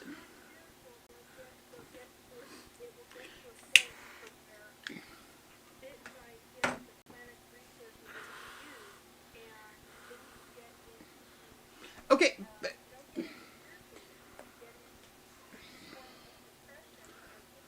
Yeah. No, I understand exactly what you're saying.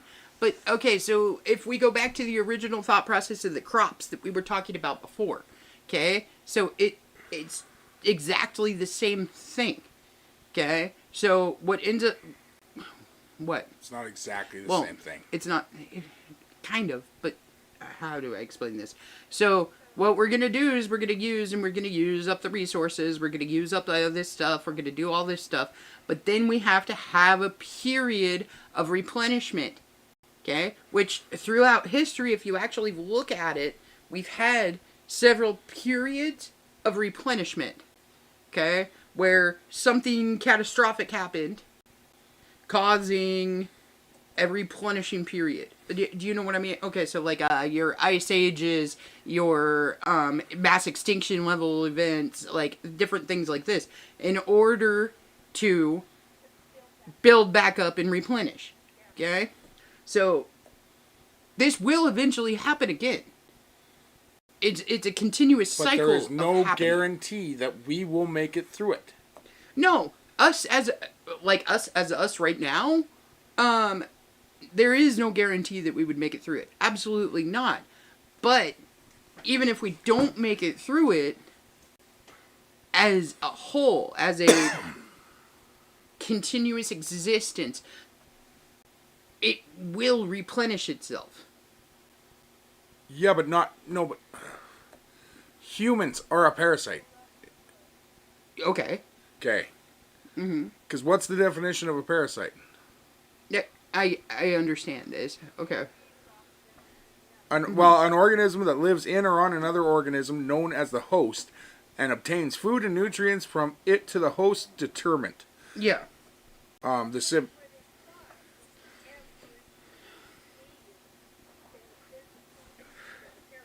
Well, to a point. Well, yeah. This symbiotic relationship is beneficial to the parasite, but harmful to the host, which may suffer from disease, pain, or other negative effects. Mm-hmm. Now, we have gotten to the point where how many people are we actually burying? versus okay, so we're versus not refeeding. cremation. Yes, We're not refeeding the earth no with our own. Okay, no, but eventually it will though.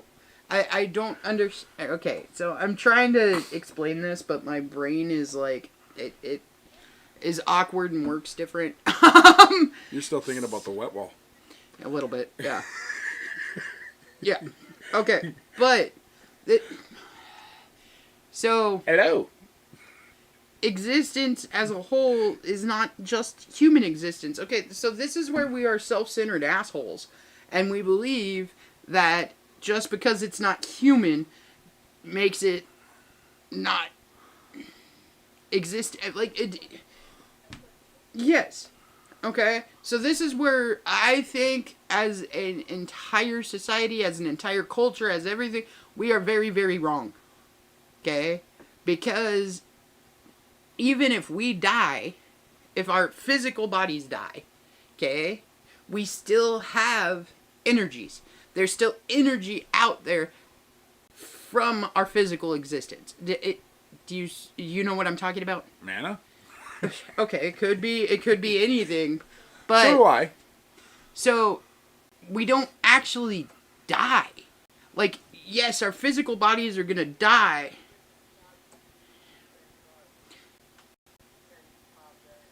Yes.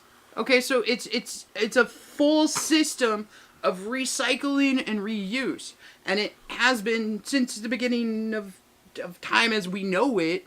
It's a system of recycle and reuse. Okay, just because you think of something as dead does not mean that it will not be rejuvenated at some point in order to hold society again. Like, whether it's human society or whatever it is, it's a cycle of rebirth, death and rebirth. Okay, so everything that we know, scientifically or anything else, or spiritually or anything, we talk about these different right? We talk about these different reiterations. Take your fantasy books and stuff like that. You have First Earth, you have Second Earth, like all of these different reiterations of it, okay?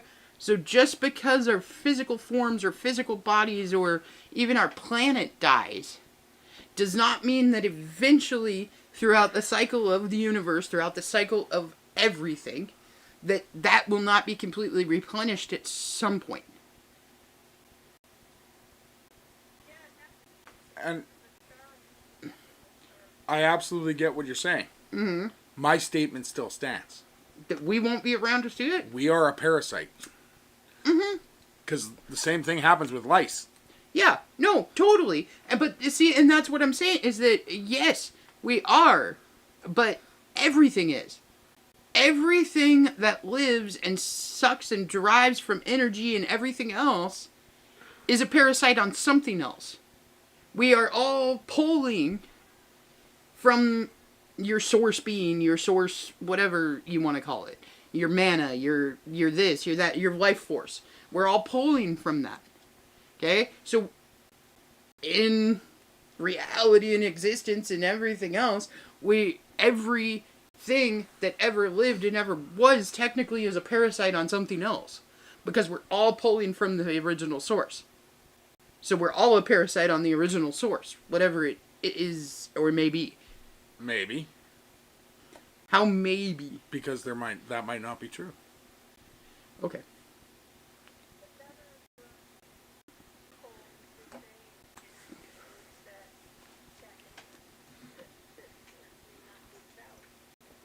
Exactly. Mm-hmm. It also may mean that in the end, it could be an infinity. Whereas the source is not the end all be all. It's the beginning, the end, and the middle. Everything. It is everything. Which means we're not pulling from it. We are it. Well, and that's the thing, is that that's exactly which would still make the entirety of existence a singularity. Well, that is what I'm trying to say. No, it wasn't. Is that everything is everything, and everything else is everything else. Like, it's all connected and interweaving and connected to everything. Okay. All right, then we fit are. the turnips in there. Huh? Fit the turnips in there. Fit a turnip in it. Okay. Well, see, man created turnip. Turnip came from the original sauce, which Man did not create turnip. Man discovered turnip. maybe man created turnip. We do not know because we have no idea Man did not pull turnip. how out of his many ass. reiterations of I have this. never pooped. I have never pooped a turnip. Okay, but we don't know how many reiterations of life has already existed. That's the thing. Is that But, well, no, but on that argument, man could have created corn. Because, well... What? you're a weirdo. I married a freaking weirdo. Okay.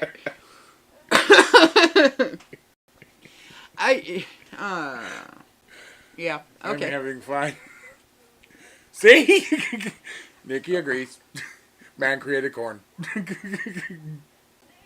Well, that's why they call it cornhole. Jesus. Okay. The first man sat there, what the hell is that? I should plant that.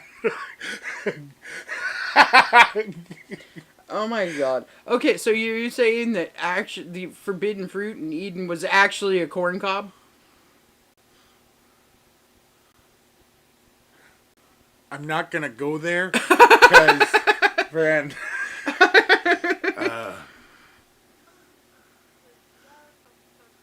that could end us up on Reddit in a really horrible, bad part of Reddit. So, Am I the devil? No.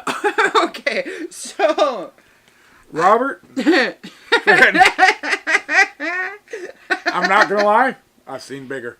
Friend, oh god, you guys are ridiculous. This is friend. ridiculous. I woke up for this. I'm just saying. Oh my god. That makes sense if he was Viking. Oh, you know. Okay, Friend. so Nikki, you need to come to Drumheller with me sometime. Friend. Because there's a bigger one. yeah. It's from a dinosaur. And when you first walk up to it, like the museum does this perfectly, because when you first walked up to it, you think it's a petrified log. And it is.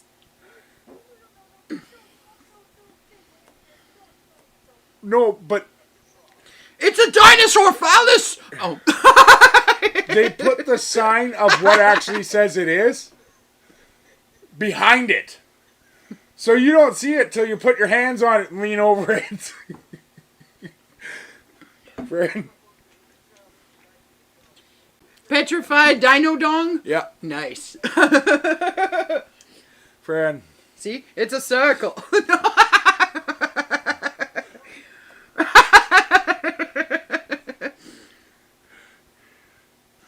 Alright, guys. So this has been a wild show. It's been a little different. Some people, towards the end, would have called it a shit show. Friend. I don't like how you said to that, Robert. That was a little much.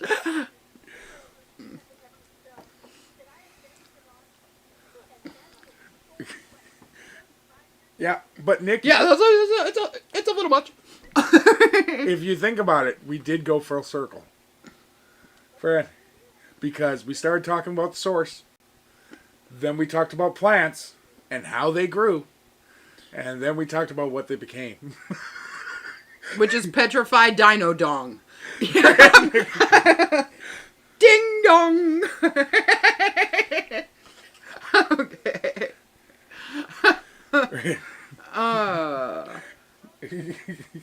So, yeah.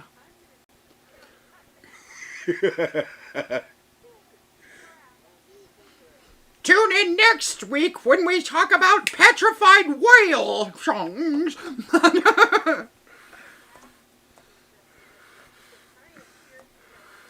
Whoa. Did you see the last peepers?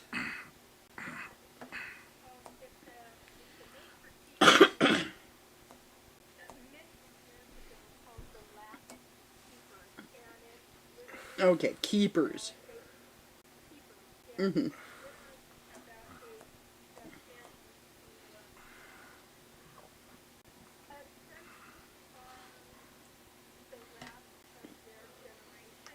Oh, okay.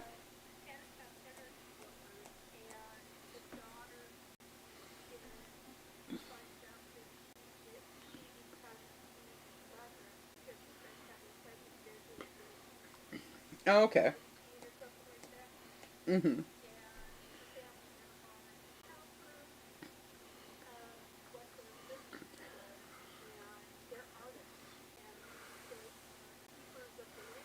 Oh, okay.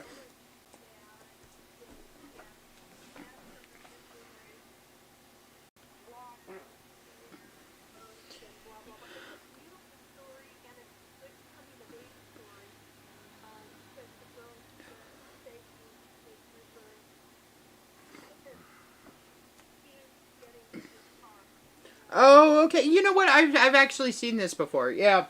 Yeah. It's actually not a bad show. It's a good show. Mm-hmm.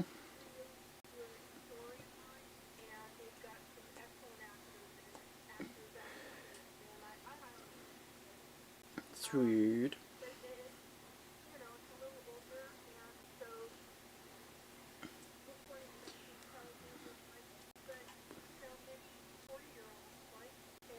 Well, you know what? I gotta be perfectly honest though. When we say that stuff like, oh well, maybe the new generation won't, but how many times have we put on something and they've gone, whoa, this is really cool, and sat down and watched something that, or how many times have I watched like a silent film and thought, oh, that's awesome. Okay, so I mean, I think it depends on the person as far as generational likes and dislikes. So, yeah, cool.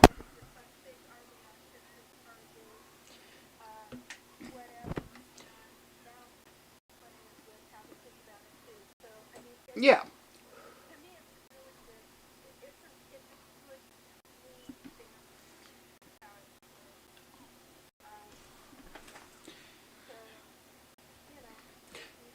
So check it out.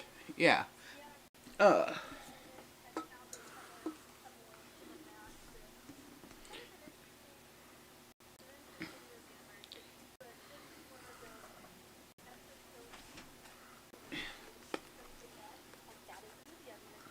Nice.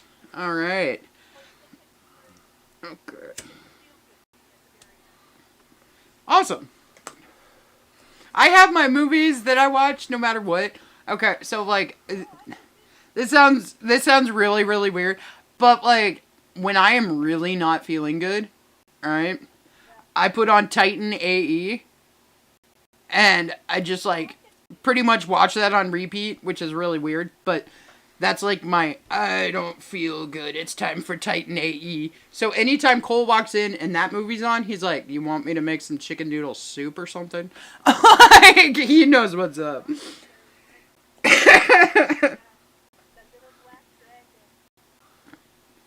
Oh, Toothless. Mhm.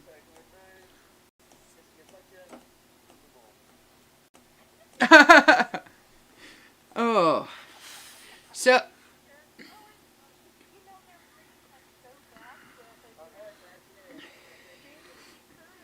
nice, nice.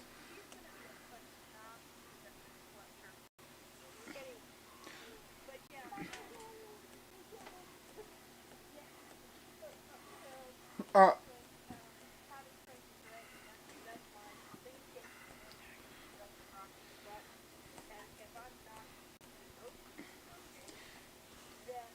Mhm. Okay. Cool.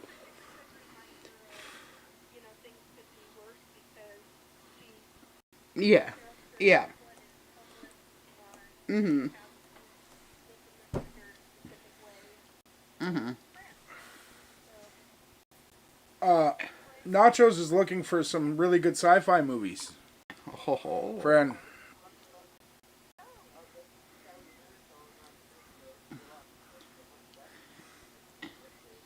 Alien Earth. I'm going to suggest one.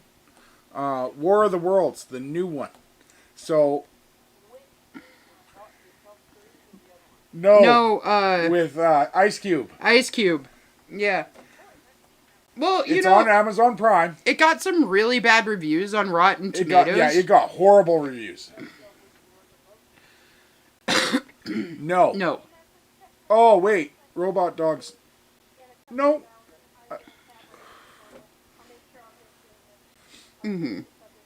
Yeah, this one. Ice Cube plays a dad in the FBI.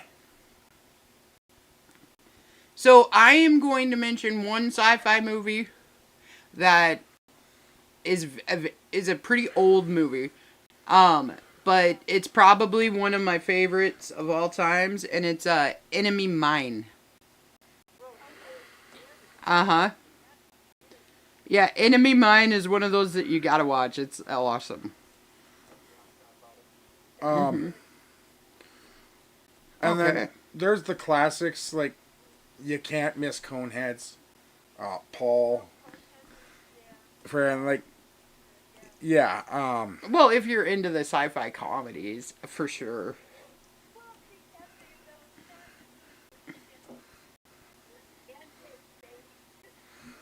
Well, and then of course, The Martian, because nobody can pass up an hour and a half of looking for Matt Damon. I can totally pass up an hour and a half of watching Matt Damon. So not anymore, because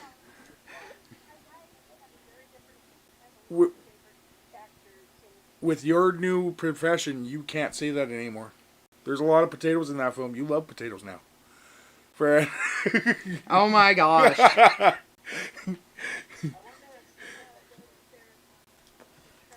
Yes, Fire in the Sky.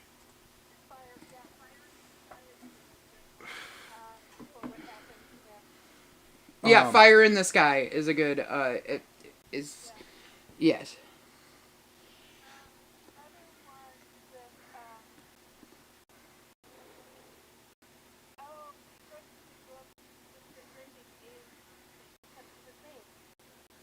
There are so many books with a great big alien on the face.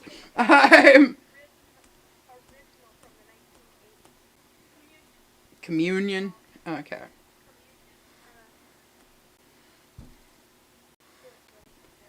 Yeah, another one would be Mickey 17. That was actually a okay Mickey one. 17 was pretty good.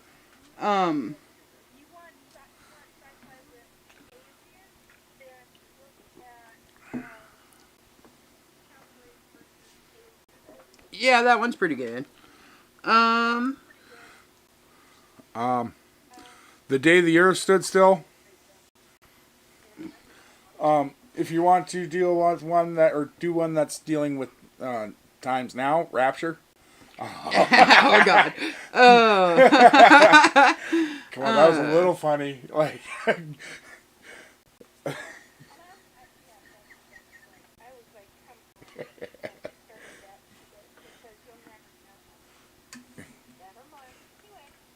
Right. friend. But with that, ladies and gentlemen, Nikki, when are you on this week?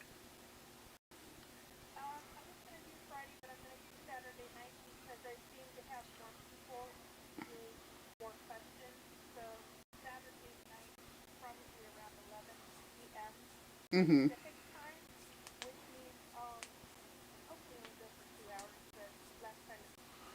And Wow. so that's Restore Belief.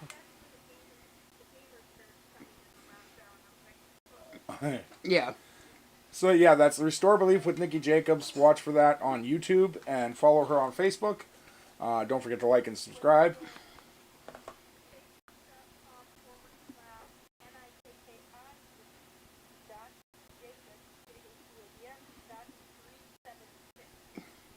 All right. And then Robert, do you have a date yet for your guys' podcast down there?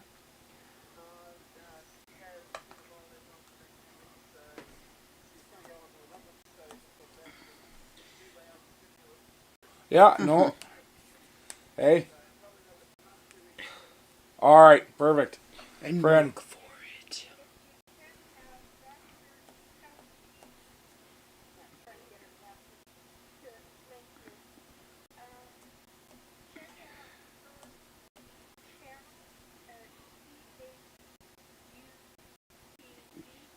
Mm-hmm.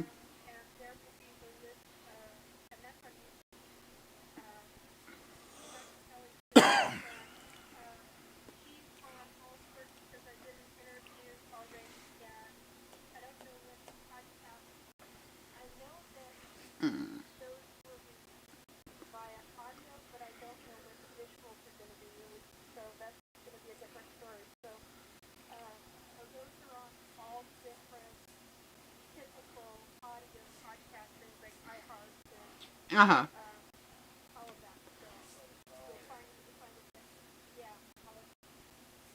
All right. And, okay, I'm just throwing this out here. I know I've said this before. No. Look for my new channel. It's going to be coming up sometime in the next month here. I have been, like, focusing in on this. So, I have a whole weekend to get my stuff together and to start, like, doing pre-records and everything. So, it will be coming sometime in the next month and a half. And that's going to be a Pacific Northwest mythos on YouTube. All right, ladies and gentlemen, with that, we are out of here. Don't forget to join us every Wednesday night, 10 p.m. Pacific Standard Time. Like and subscribe to our channel. Don't forget to like us on Facebook. And also, if you see a poop on the ground, it might not be petrified. Don't touch it. All right. With that, we are out of here, guys. Thank you very much for joining us. Absolutely. See you all next week. Yeah. Same bat time. I mean, same. No, I can't Jesus say that. Christ. I'm sorry. You're done. I just You're ruined done. everything. Good night, everybody. Have a great week. Goodbye, guys.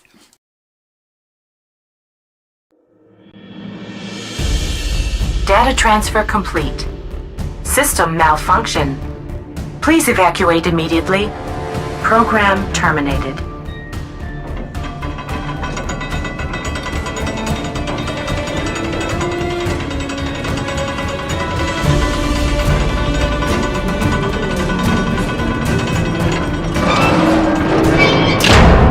Son of a biscuit eater.